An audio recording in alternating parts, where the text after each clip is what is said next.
جی جی الحمدللہ. اور خیریت ہے؟ تو کل میں نے ایک شاید ہوم ورک کے طور پہ کوئی سوال رکھا تھا نا تم لوگوں کے سامنے، تو اس کا جواب تم نے یا تمہارے ساتھیوں نے کچھ بتایا ہے؟ کیا سوال تھا؟ ہاں، عذاب کے لغوی معنی کا عذاب کے لغوی معنی کیا؟ تو دیکھا تم لوگوں نے کہ مجھے بتانا پڑے گا؟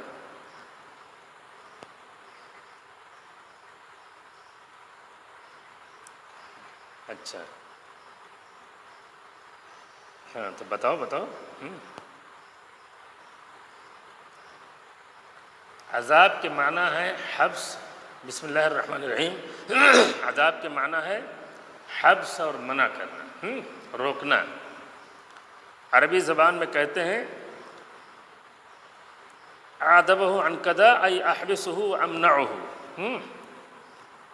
اور عذاب کو عذاب اس لیے کہا گیا لِأَنَّ صَاحِبَهُ يُحْبَسْ وَيُمْنَعْ عَنْهُ جَمِيعُ مَا يُلَائِمُ الْجَسَدَ مِنَ الْخَيْرِ.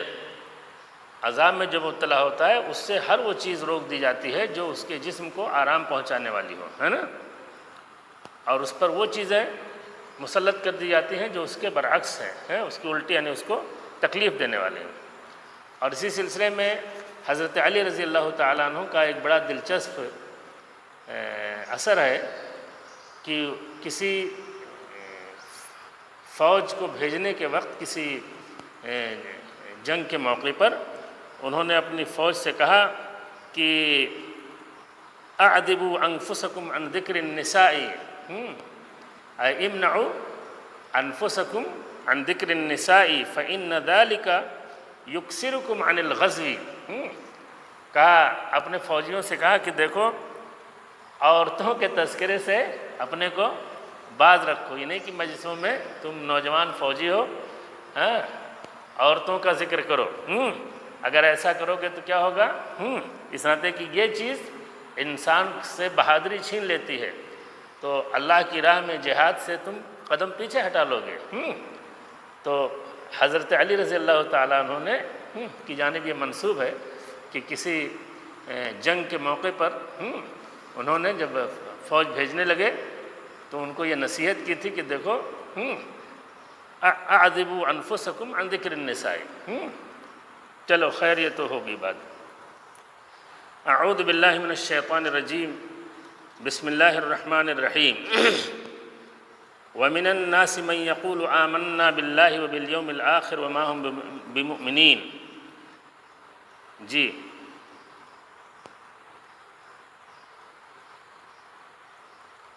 یہ میں تفسیر پڑھا رہا ہوں، تفسیر تحلیلی، یعنی گویا کہ آیت کے میں جو الفاظ کلمات ہیں ان کی تشریح کرتے ہوئے اور کسی مخصوص کتاب سے نہیں، مختلف تفسیروں کا مطالعہ کر کے قرآن مجید کو سامنے رکھ کر کے پڑھاتا ہوں، اور کچھ ضروری نوٹس میں لکھ کے لے آتا ہوں. اس سلسلے میں تم لوگ فتح القدیر اور ابن کثیر عربی کی دو یہ تفسیریں دیکھو، اور اردو میں تم لوگ جیسے احسن البیان ہے یا تدبر قرآن ہے، تفہیم القرآن ہے، ان تفسیروں کا بھی مطالعہ کرو. تو یہاں تذکرہ شروع ہو رہا ہے. دو گروہ کا تذکرہ سورہ بقرہ کی ابتدائی 6 آیتوں میں ہوا. ایک تو خالص مومنوں کا تذکرہ ہوا، اور پھر انتہائی متمرد کافروں کا تذکرہ ہوا، اور اب تذکرہ ہو رہا ہے ایک تیسری صنف کا، تیسری قسم کا، جس کو کہتے ہیں منافق. جس کو کیا کہتے ہیں؟ منافق. منافق یہ نفاق سے ہے، اور عربی زبان میں کہتے ہیں کہ اظہار الانسان غیر ما یبطن، یعنی انسان دل کے اندر کچھ رکھے اور اظہار کچھ کرے، زبان سے کچھ کہے، تو اس کو کہتے ہیں عربی زبان میں لغت میں نفاق، اور یہ نفاق نفق سے ہے۔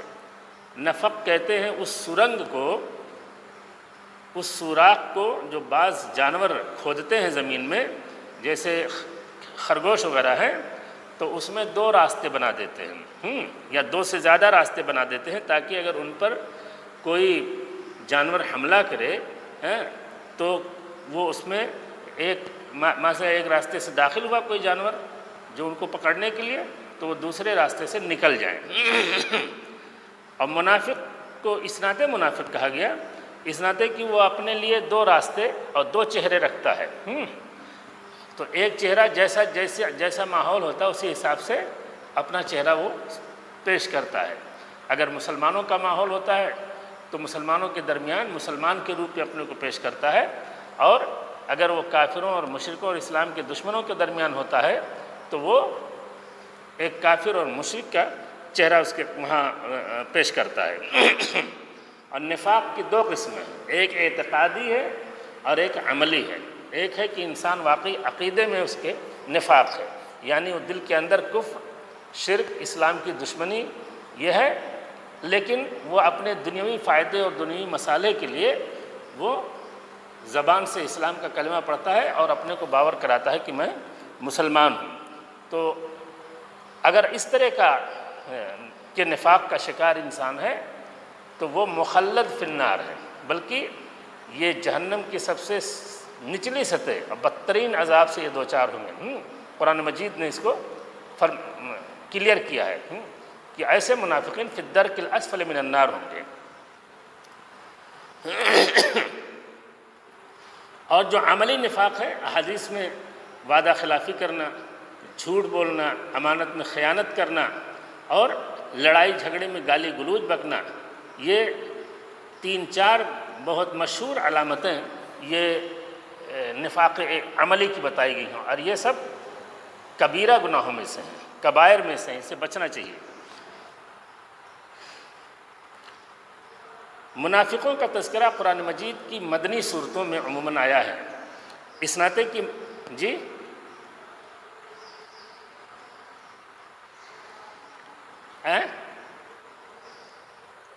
ہاں، عملی نفاق کرنے سے اگر اس نے توبہ نہیں کیا، اللہ نے معاف نہیں کیا تو جہنم میں جائے گا، البتہ مخلد فی النار نہیں ہوگا، ہمیشہ نہیں جہنم میں رہے گا۔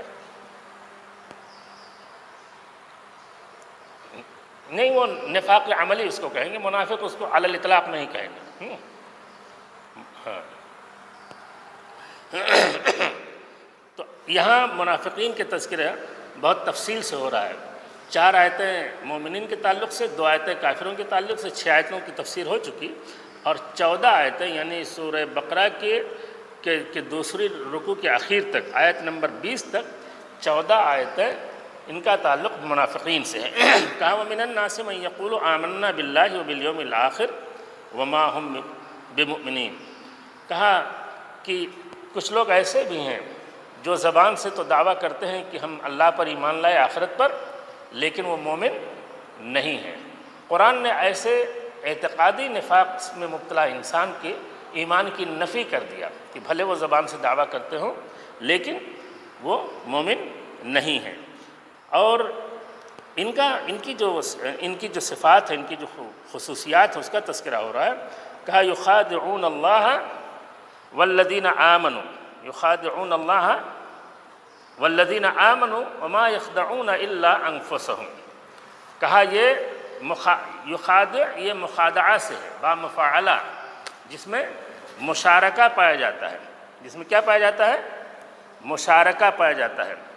تو خداع کے لغت میں معنی ہوتے ہیں، ایک معنی تو فساد ہے، عربی زبان میں لغوی معنی خداع کا ایک تو فساد ہے، بگاڑ، اور دوسرے معنی ہے اخفاء یعنی چھپانا، اور اسی سے ہے مخدع البیت الذی یخدع فیہ یحرز فیہ الشیء، گھر کا وہ حصہ جس کو تجوری کہہ لو یا جو بھی، جس میں آدمی قیمتی چیزیں چھپا کے رکھتا ہے۔ تو مخادعہ چونکہ طرفین سے ہوتا ہے تو کہا کہ یخادعون اللہ والذین آمنوا، یہ منافقین، یہ کچھ لوگ ایسے ہیں جو اللہ اور اہل ایمان یعنی مسلمانوں اور مومنوں کو دھوکہ دینا چاہتے ہیں، مومنوں کو دھوکہ دینا چاہتے ہیں۔ وما یخدعون الا انفسهم، حالانکہ واقعہ یہ ہے کہ یہ خود اپنے آپ کو دھوکہ دے رہے ہیں، اس کا انہیں احساس نہیں ہے، اس کا انہیں احساس نہیں ہے۔ تو اللہ کی جانب سے دھوکہ کیا ہوگا؟ اللہ کی جانب سے دھوکہ یہ ہوگا کہ اللہ تعالیٰ نے اسلام کے احکام ان کے ظاہری ایمان کے دعوے کی بنیاد پر نافذ کر دیا، حالانکہ وہ مومن نہیں ہیں۔ تو اس طریقے سے گویا اللہ تعالیٰ نے ان کو دھوکہ دیا۔ یہ دھوکہ دینے کی کوشش کرتے ہیں اللہ اور مسلمانوں کو، حالانکہ اللہ کو کوئی کیا دھوکہ دے سکتا ہے؟ اللہ رب العالمین جو دل کے راز کو بھی جانتا ہے تو اس کو دھوکہ نہیں دے سکتے ہیں، لیکن یہ اپنے طور پہ یہ سمجھتے ہیں کہ ہم دھوکہ دے رہے ہیں، یعنی ہم کفر کو چھپائے رہتے ہیں، اسلام دشمنی کو چھپائے ہوئے ہیں، اور زبان سے کلمہ پڑھ کر کے بظاہر اپنے آپ کو مسلمان باور کرا کے اسلامی حکومت میں جو ایک مسلمان کے لیے جو فیسلٹیز، جو مراعات ہیں، ہم ان سے فائدہ اٹھائیں۔ اسی لیے نفاق مدینے میں پھیلا، مکے میں نہیں۔ مکے میں صورتحال الٹی تھی، اس ناطے کہ مسلمان کمزور تھے، مارے جا رہے تھے، ستائے جا رہے تھے، تو حالت یہ تھی کہ بعض مسلمان مجبوری میں وہ زبان سے کفر کا کلمہ پڑھتے تھے، حالانکہ ان کے دل میں ایمان ہوتا تھا۔ مدینے میں اس کے برعکس صورتحال پیدا ہوگی۔ جب اقتدار اسلام کا قائم ہو گیا، اور خاص طور سے غزوہ بدر کے بعد جس میں مسلمانوں کو کامیابی ملی اور اسلام کو غلبہ نصیب ہوا، تو بہت سے کافروں، چاہے وہ یہودیوں میں سے ہوں یا مدینے کے بعض قبیلوں میں سے ہوں، ان لوگوں کا حال یہ ہوا کہ ان لوگوں نے دیکھا کہ بھئی اب تو اسلام غالب آ گیا، اب تو کوئی مسئلہ نہیں ہے، تو کہا کہ کیوں نہ ہم زبان سے کلمہ پڑھ لیں، اپنے کو مسلمان کہلائیں، تاکہ ایک مسلمان شہری کی حیثیت سے جو مراعات اسلامی حکومت میں مسلمانوں کو ملیں گی، ان مراعات سے ہم بھی فائدہ اٹھائیں۔ اسی مقصد کے لیے انہوں نے نفاق کا راستہ بہت سارے کافروں نے اختیار کیا۔ اور یہ منافق صحابہ نہیں تھے، جیسے کہ ابھی سلمان ندوی جیسا بیوقوف، بے شرم اور بے حیا آدمی کہ اس نے صحابہ کرام پر معاذ اللہ ایسی بات کہہ دی۔ صحابی تو اسے کہتے ہیں جو ایمان لایا اور ایمان ہی کی حالت میں اس کا انتقال ہوا۔ تو جو ایمان لایا اور ایمان کی حالت میں انتقال ہوا، وہ صحابی، اللہ کے رسول صلی اللہ علیہ وسلم کو ایمان کی حالت میں جس نے دیکھا اور اسی ایمان کی حالت پر اس کا انتقال ہوا، وہ صحابی ہے۔ کوئی منافق تو صحابی ہو ہی نہیں سکتا ہے، لیکن اللہ تعالیٰ بہرحال ہدایت دے اس آدمی کو۔ کہا یخادعون اللہ والذین آمنوا، تو ایک ہے ان منافقوں کا اللہ رب العالمین کو دھوکہ دینے کی کوشش کرنا، اور دوسرے ہے کہا کہ اللہ رب العالمین جب مخادع دونوں کی طرف سے ہے تو اللہ تعالیٰ کی طرف سے کیا مخادع ہوگا؟ تو اللہ کی طرف سے جو مخادع ہوگا وہ یہی کہ اللہ تعالیٰ نے حکم یہ دیا ہے کہ جو منافق یعنی اپنے آپ کو مسلمان کہلاتا ہے اور کفر کو چھپائے ہوئے، ان پر بھی بحیثیت مسلمان ان کے ساتھ اسلامی حکومت میں سلوک کیا جائے، حالانکہ اللہ رب العالمین جانتا ہے، اور مرنے کے بعد اس کو بدترین کافروں کی طرح اور بدترین سزا ملے گی۔ تو جس طریقے سے ایک منافق نے بظاہر اسلام کا دعویٰ کر کے مغالطے میں مبتلا کرنے کی کوشش کی، تو ایسے ہی اللہ رب العالمین بھی ان کو مسلمان باور کرا کر کے اسلامی حکومت میں ایک مسلمان شہری کو جو سہولیات ملتی ہیں وہ دینے کا حکم دیا، تاکہ یہ مغالطے میں رہیں، اور ٹھیک ہے دنیا میں وہ مزہ کر لیں، لیکن حقیقت تو اللہ کو معلوم ہے، اور مرنے کے بعد ان کو بدترین سزا دی جائے گی۔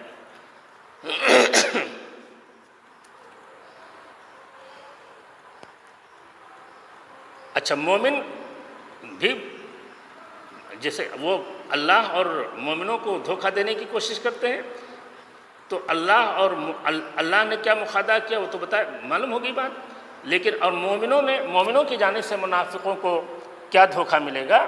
تو کہا اس میں بھی یہی ہے کہ مومنین یعنی مسلمان ان منافقوں کے ساتھ ایک مسلمان کا معاملہ کریں گے دنیا میں، چونکہ اللہ نے یہ حکم دیا ہے۔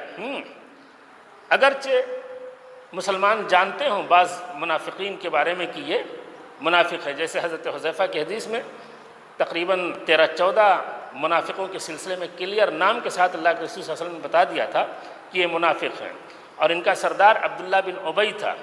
عبداللہ بن ابی جو رئیس المنافقین تھا، بلکہ نفاق کی تحریک شروع ہی ہوئی ہے عبداللہ بن ابی سے مدینے میں۔ اس کا ایک پس منظر ہے، مختصر درس میں اس کی تفصیل نہیں بتائی جا سکتی ہے، تم لوگ اپنا پڑھ لینا کتابوں میں۔ تو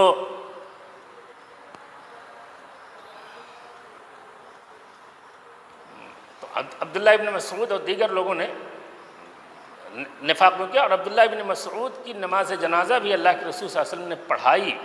حضرت عمر بن خطاب رضی اللہ تعالیٰ عنہ کو یہ چیز اچھی نہیں لگی، اعتراض بھی کیا، لیکن پیارے رسول صلی اللہ علیہ وسلم نے کہا کہ میں صرف اس لیے کر رہا ہوں تاکہ اسلام دشمنوں کو یہ کہنے کا موقع نہ ملے۔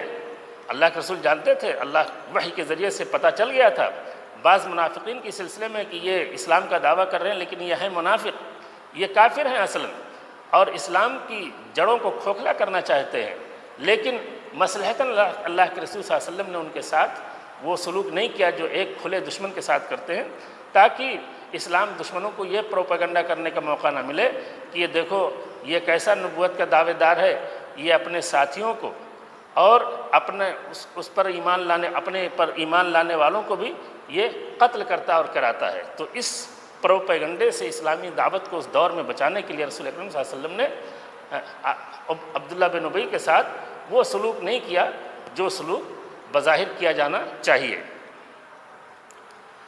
تو کہا کہ یخادعون اللہ والذین آمنوا وما یخدعون الا انفسهم وما یشعرون، حالانکہ ان کو شعور نہیں ہے۔ شعور کہتے ہیں علم الشیء علم حس، یہ شعار سے ہے، اور مشاعر الانسان کہا جاتا ہے حواس کو، انسان کے مشاعر یعنی انسان کے حواس۔ کہا فی قلوبہم مرض، ایسا یہ لوگ کیوں کرتے ہیں، ان منافقین کی یہ روش کیوں ہوتی ہے؟ کہا فی قلوبہم مرض، ان کے دلوں میں مرض ہے، بیماری ہے۔ بیماری دو طرح کی ہوتی ہے، ایک تو ظاہری بیماری اور ایک باطنی بیماری۔ ایک بیماری کا تعلق ہے جو انسان کے جسم سے ہے، اور ایک بیماری کا تعلق ہے جس کا تعلق اس کی روح اور اس کے دل سے ہے۔ تو یہاں جس بیماری کا تذکرہ ہے یہ بیماری روحانی اور معنوی بیماری ہے۔ کہا اور اس مرض سے مراد کیا ہے؟ یعنی مرض کی تفسیر شک سے کی گئی ہے کہ ریب اور شک، اور بعض مفسرین نے اس کی تفسیر حسد سے بھی کی ہے، اس ناطے کہ بعض منافقین کے اندر حسد کا، جیسے یہود تھے تو یہودیوں کو مسلمانوں سے مدینے میں بڑا حسد ہوا تھا، وہ جانتے تھے کہ اسلام برحق ہے، آپ کی دعوت صحیح ہے، لیکن اس کے باوجود وہ جو ایمان نہیں لاتے تھے، مخالفت کرتے تھے، دشمنی کا رویہ اختیار کیے ہوتے، اس میں سب سے بڑا محرک دراصل حسد کا تھا۔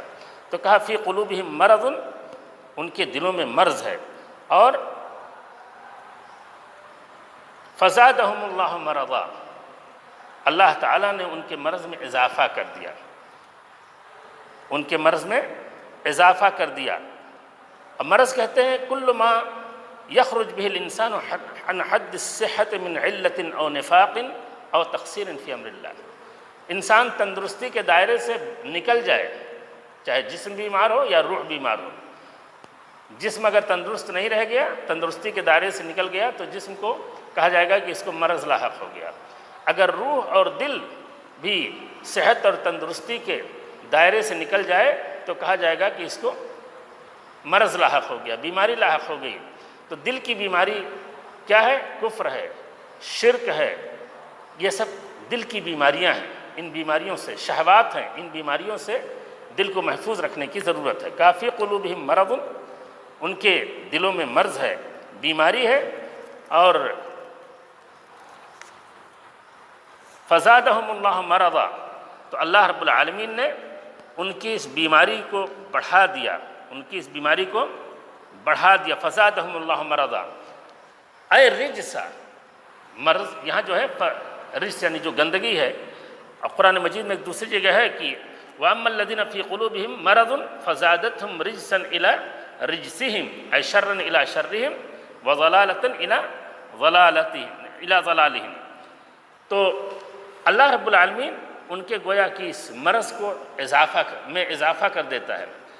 بھئی جب ایک بندے نے اپنے لیے اسی گندے راستے کو چوائس کیا تو اللہ رب العالمین اس راستے پر آگے بڑھنے اور اس گندگی میں پڑے رہنے کے لیے چھوڑ دیتا ہے۔ اسی کو کہا فزادہم اللہ مرضا وَلَهُمْ عَذَابٌ عَلِيمٌ بِمَا كَانُوا يَكْذِبُونَ، اور کہا ایسے لوگوں کے لیے دردناک عذاب ہے، علیم مؤلم، موجع، اذیت دینے والا، تو ایسا عذاب جو بڑا تکلیف دہ ہوگا۔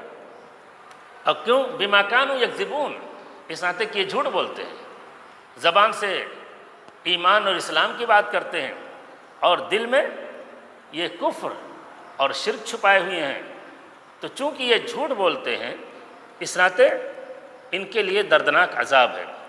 وَإِذَا قِيلَ لَهُمْ لَا تُفْسِدُوا فِي الْأَرْضِ، اور جب ان سے مطالبہ ہوتا ہے کہ دیکھو زمین میں فساد نہ برپا کرو۔ فساد یہ صلاح کی ضد ہے، عربی میں الفساد ضد الصلاح، اور اس کی حقیقت کیا ہے؟ العدول عن الاستقامت الى ضدها، العدول عن الاستقامت الى ضدها، استقامت سے منحرف ہو کر کے اس کے اپوزٹ کی طرف چلا جانا۔ اور یہاں مراد کہ لا تفسدوا فی الارض بالنفاق وموالات الکفار، یعنی جب ان سے مطالبہ ہوتا ہے کہ زمین میں بگاڑ نہ پیدا کرو نفاق کا رویہ اختیار کر کے اور کافروں سے دوستی کی پینگ بڑھا کر کے، تو کیا کہتے ہیں؟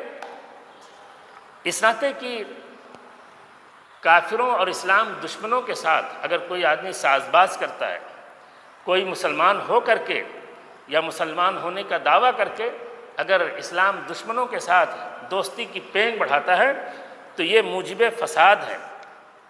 قرآن مجید میں اس کو اللہ رب العالمین نے بعض دوسری جگہوں پہ یہ بات کہی ہے کہ اگر انسان ایسا کرے گا تو گویا کہ وہ اسلام کا کہنا یہ ہے کہ مومن مومن کا دوست اور مشرک مشرک کا دوست ہے، اور اگر مسلمان اسلام دشمنوں سے، کافروں سے اور مشرکوں سے دوستی کرے گا تو تکن فتنۃ فی الارض و فساد کبیر، تو زمین میں فتنہ پیدا ہوگا اور بہت بڑا بگاڑ سماج کے اندر آئے گا۔ تو منافقوں سے جب کہا جاتا ہے کہ دیکھو زمین میں فساد نہ برپا کرو، تو کیا کہتے ہیں؟ انما نحن مصلحون، ان کی ڈھٹائی اور ان کی جھٹائی کا یہ عالم ہے کہ مفسد ہو کر کے اور فساد کے راستے پر چل کر کے جب ان کو اس سے پر ٹوکا جاتا ہے تو کیا کہتے ہیں؟ انما نحن مصلحون، کہ ہم ہی تو مصلح ہیں، ہم ہی تو مصلح ہیں، اپنے آپ کو وہ مصلح کہتے ہیں۔ قرآن کہتا ہے الا، خبردار، انہم ہم المفسدون، بہت کلیئر اور تاکید کے ساتھ کہا یہی دراصل فسادی ہیں، یہی مفسد ہیں، ولکن لا یشعرون، لیکن اس کا انہیں شعور نہیں ہے۔ وَإِذَا قِيلَ لَهُمْ آمِنُوا كَمَا آمَنَ النَّاسِ، اور جب ان سے کہا جاتا ہے کہ ایمان لاؤ جیسے کہ لوگ ایمان لائیں، تو لوگوں سے کیا مراد؟ الناس سے یعنی صحابہ کرام رضوان اللہ علیہم اجمعین، یعنی جس طرح صحابہ کرام ایمان لائے، حضرت ابوبکر، حضرت عمر، حضرت عثمان، حضرت علی رضی اللہ تعالی عنہم اجمعین، جیسے یہ صحابہ کرام ایمان لائے ویسے ایمان لاؤ، اس طرح ایمان چاہیے، اسی ایمان کا اعتبار ہے۔ قالوا انؤمن كما آمن السفهاء، تو ان کا جواب کیا ہوتا تھا؟ کہتے تھے انؤمن كما آمن السفهاء، السفهاء جمع سفیہ، سفہاء یہ سفیہ کی جمع ہے، جیسے حکماء حکیم کی جمع، علماء حلیم کی جمع، اور سفیہ کسے کہتے ہیں؟ الجاہل الضعیف الرائے، القلیل المعرفہ بمواضع المصالح والمضار۔ سفیہ کہتے ہیں اس جاہل کو جو کمزور عقل والا ہو اور مصالح اور مفاسد کیا اس کے لیے مفید ہے کیا نقصان دہ ہے اس سلسلے میں اس کے پاس معلومات کم ہوں۔ اسی ناطے اللہ تعالیٰ نے قرآن مجید میں عورتوں اور بچوں کو سفیہ قرار دیا ہے۔ اللہ نے کہا وَلَا تُؤْتُوا السُّفَهَاءَ أَمْوَالَكُمُ الَّتِي جَعَلَ اللَّهُ لَكُمْ قِيَامًا۔ تو یہاں سفہاء سے مراد کیا ہے؟ عورت اور بچے، یعنی عورتوں کو اور بچوں کو اپنا مال نہ دو۔ تو اس ناطے کی عورت کے ہاتھ میں پیسہ ہوگا تو وہ بے تحاشا خرچ کر دے گی، بلا ضرورت خرچ کر دے گی۔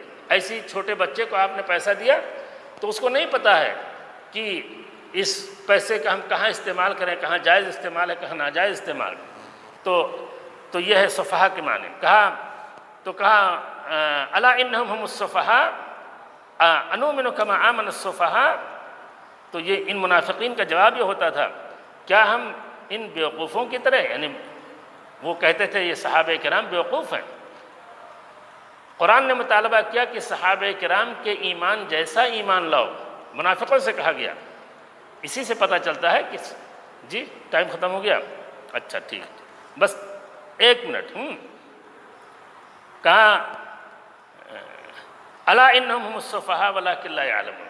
یہ صحابہ کرام کو سفیہ کہہ رہے ہیں، بیوقوف بنا رہے ہیں، کہہ رہے ہیں، حالانکہ یہ خود بہت بڑے بیوقوف ہیں، لیکن اس کا انہیں پتہ نہیں ہے، اس کا انہیں پتہ نہیں ہے۔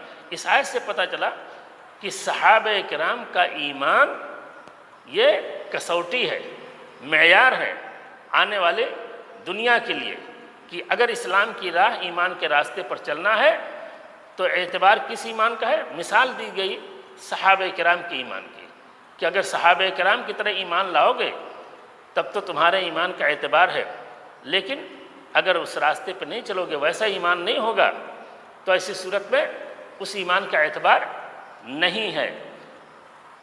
ٹھیک ہے انشاءاللہ۔ اس کے بعد ابھی کچھ اور ہیں ان منافقوں کی خصوصیات، ان کے اوصاف، اور اس کے بعد 2 مثالیں دی گئی ہیں، تو انشاءاللہ اگلے درس میں۔ ٹھیک، کوئی سوال وال کرنا ہو تو بتاؤ۔ اچھا ٹھیک، السلام علیکم۔